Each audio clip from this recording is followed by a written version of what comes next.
Hi. 2000-ൽ റിലീസായിട്ടുള്ള ഒരു cinema. 2000 എന്ന് പറയുമ്പോൾ 24 ഇപ്പൊ 24 വർഷം കൂട്ടിക്കോളൂ. 24 വർഷം പോട്ടെ. 2025 ഡിസംബർ ആവാനായല്ലോ. ഇപ്പൊ 29 കഴിഞ്ഞത് 2 ദിവസം കഴിഞ്ഞ് ഡിസംബർ ആയി.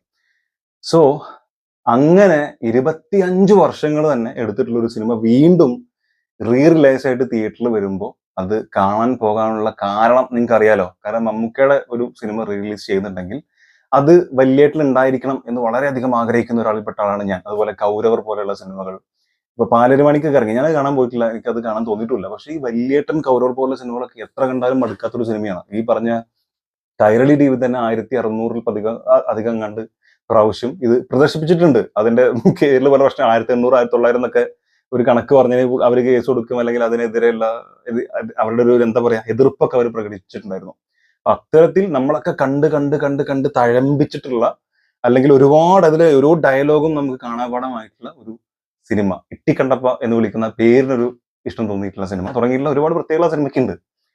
എന്നിട്ട് പോലും ഈ സിനിമ ഇന്ന് 4K ക്വാളിറ്റിയിൽ കണ്ട സമയത്ത് ഒരുപാട് ഡീറ്റെയിലിങ്സ് പുതിയതായിട്ട് കണ്ടു എന്നുള്ളതാണ്. കാരണം ഇതിന്റെ തുടക്കത്തിലെ ഇത് പറയണം, ഇത്തരം കാര്യങ്ങൾ പറയണം തോന്നിയോണ്ടോ ഞാൻ ഇന്നിപ്പോ ഈ റിവ്യൂ പറയുന്നത്. അല്ലെങ്കിൽ ഇപ്പോൾ ഈ ഒരു സിനിമയുടെ റിവ്യൂ വേറെ പറയേണ്ട ആവശ്യമില്ല. അപ്പൊ ഇത് തിയേറ്ററിൽ കാണുന്ന സമയത്ത് ഇതിന്റെ ഓപ്പണിംഗ് സീനിൽ ഇതിലെ വില്ലനായിട്ടുള്ള ശിവരാമന്റെ കഥാപാത്രം, സായികുമാറിന്റെ കഥാപാത്രം സ്റ്റെപ്പ് ഇറങ്ങി വരുന്ന ഒരു സാധനമുണ്ട്. ഇതിങ്ങനെ സ്റ്റെപ്പ് ഇറങ്ങി വരുമ്പോൾ പുറകിൽ ഒരു ആന സ്റ്റെപ്പ് ഇറങ്ങുന്ന ഒരു സാധനമുണ്ട്. ഞാൻ ഇതുവരെ ഇത് മൊബൈലിലോ ടിവിയിലോ കണ്ടിട്ട് ഞാൻ ശ്രദ്ധിച്ചിട്ടില്ല. ഇത് നല്ല ക്വാളിറ്റിയിലെ കാണാൻ നല്ല രസമുണ്ടായിരുന്നു. അതിനൊക്കെ ഒരുപാട് കണക്ഷൻസ് കൊടുത്തിട്ടുണ്ട് അവിടെ. അതായത് ഈ ശിവരാമന്റെ ഫ്ലാഷ് ബാക്ക്, അതായത് അവിടെ നിന്നിട്ട് പുള്ളിക്കാരൻ ഈ മുറി ഇങ്ങനെ തഴുകിയിട്ട് ഇങ്ങനെ ആലോചിക്കുന്നുണ്ടല്ലോ, ഫ്ലാഷ് ബാക്ക്.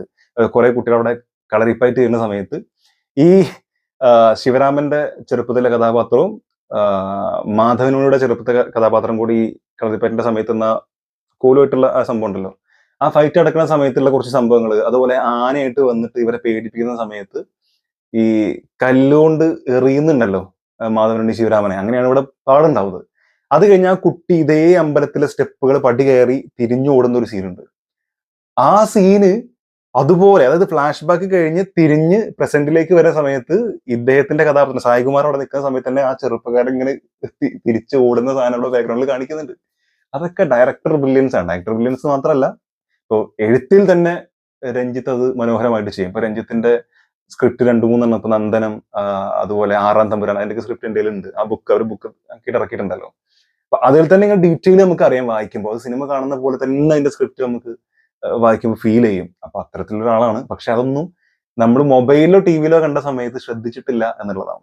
അപ്പൊ അത്തരത്തിലുള്ള കുറെ കാര്യങ്ങളുണ്ട്. അതുപോലെ ഇതില് എല്ലാ സമയത്തും എനിക്ക് തോന്നുന്നു 99% ആളുകൾക്കും ഈ സിനിമ കാണുമ്പോൾ തോന്നിയിട്ടുള്ള ഒരു ഡൗട്ട് അത് ഇവിടെ അതുപോലെ തന്നെ കിടക്കുന്നുണ്ട്. അതായത് ആദ്യമായി മമ്മൂക്കേന്റെ ഇൻട്രോ കാണിക്കുന്ന സമയത്ത് ഈ എന്താ പറയാ അമ്മയുടെയാണോ അച്ഛൻ്റെ ആണോ, അതാണ് എന്തായാലും അവരുടെ രണ്ടുപേരുടെയും ഈ കല്ലറയുടെ അവിടെ ദൈവം വെച്ചിട്ട് പ്രാർത്ഥിക്കുന്ന സമയത്ത് അവിടെ 4 പേരെ കാണിക്കുന്നുണ്ട്. അത് മമ്മൂട്ടിനെ ഇതില്ല, ബാക്കിയുള്ള 4 പേരെ അവിടെ കാണിക്കുന്നുണ്ട്. പഞ്ചപാണ്ഡവന്മാരിൽ മമ്മൂട്ടിയൊക്കെ 4 പേരും.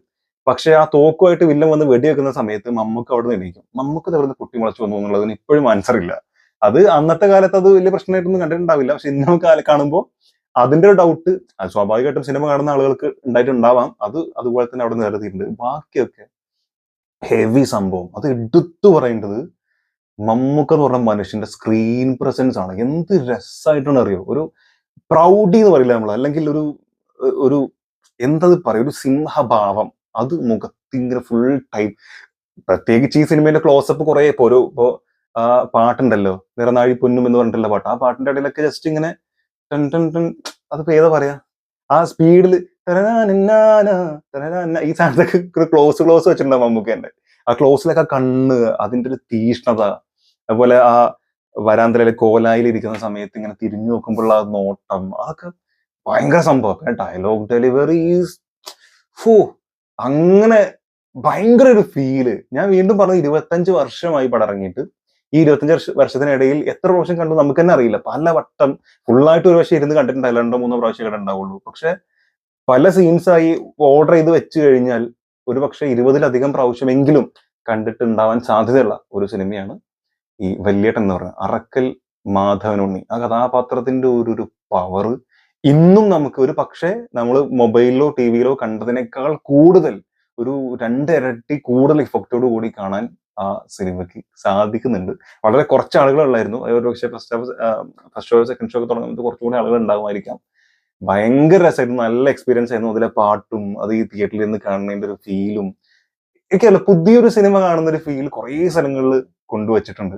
അത് രണ്ടാമത് ആ കളി കാണാൻ ധൈര്യമുണ്ടെങ്കിൽ മാത്രം നീ തിരിച്ചു വാന്ന് പറഞ്ഞിട്ട് നമ്മുടെ മമ്പറം പാവേനെ തള്ളി വിടുന്ന ഒരു സാധനമുണ്ട്. മുഖത്തിങ്ങനെ പിടിച്ചിട്ട് തള്ളി വിടുന്ന സാധനം.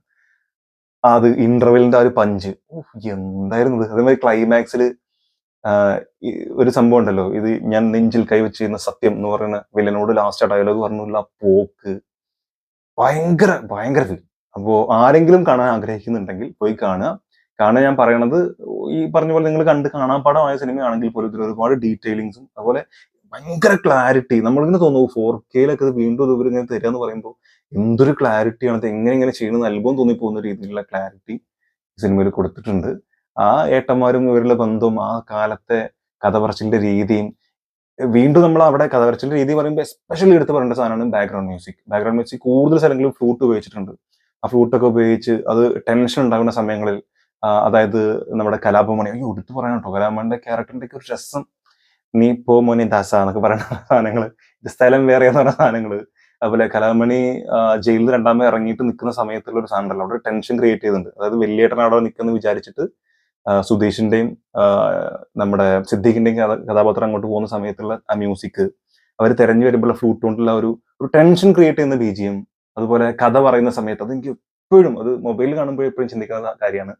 നമ്മുടെ ആ കഥാപാത്രം മമ്മൂക്ക എങ്ങനെ ശോഭനയെ കല്യാണം കഴിച്ചെന്നുള്ള കഥ പറയുന്ന ഒരു സാധനം ഉണ്ടല്ലോ, കഥ പറയാൻ എനിക്ക് ഇഷ്ടമാണ് പറഞ്ഞ് കഥയിലേക്ക് വരുമ്പോൾ വേറൊരു മ്യൂസിക് വരും. അങ്ങനെ ഓരോ സിറ്റുവേഷനും ചേർന്നതിൽ മ്യൂസിക് പോലും എത്രമാത്രം നമ്മളെ ഒരു എവർഗ്രീൻ എന്നുള്ള ഒരു ഫീലിലേക്ക് കൊണ്ടുപോകുന്നുണ്ട് എന്നുള്ളതാണ്. ഇപ്പത്തെ ഈ ചെവി തുളച്ചു കയറുന്ന സാധനങ്ങളിൽ നിന്ന് മാറി ഭയങ്കര അത് ഇങ്ങനെ ഡീപ്പായിട്ട് നമ്മളിലേക്ക് ഇറങ്ങി പോകുന്ന ഒരു ഫീൽ. അത്തരത്തിലൊക്കെ സിനിമ ഒന്നുകൂടെ വന്നിരുന്നെങ്കിലൊക്കെ തോന്നും. ഈ പറഞ്ഞ പോലെ ഓപ്പണിംഗ് ഷോട്ടിൽ തന്നെയുള്ള ആ അമ്പലത്തിന്റെ സ്റ്റെപ്പുകൾ അല്ലെ, അത് ഇറങ്ങി വരുന്ന ശിവരാമന്റെ കഥാപാത്രത്തെ കാണിക്കുമ്പോൾ തന്നെ ആ ഒരു ആ ഒരു ഫ്രെയിം കാണുമ്പോഴൊക്കെ ഇത്തരത്തിലുള്ള ഫ്രെയിമുകളൊക്കെ കാണാൻ കൊതിയാവുക എന്നുള്ള ഒരു ഫീല് കൊണ്ടുവരാൻ വലിയേട്ടൻ വീണ്ടും കണ്ടത് എന്നെ സഹായിച്ചിട്ടുണ്ട്. സോ നിങ്ങൾ ആരെങ്കിലും വീണ്ടും ഇത് കണ്ടുണ്ടെങ്കിൽ അഭിപ്രായം എന്താണുള്ളത് കമന്റിൽ രേഖപ്പെടുത്തുക.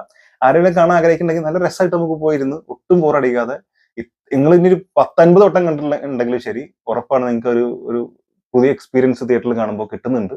അങ്ങനെ ബോറടിക്കാതെ രസമായിട്ട് എൻജോയ് ചെയ്ത് കാണാൻ പറ്റിയ ഒരു ഫീലാണ് എനിക്ക് തോന്നിയത് 4Kയിലേക്ക് മാറ്റി കണ്ടപ്പോൾ.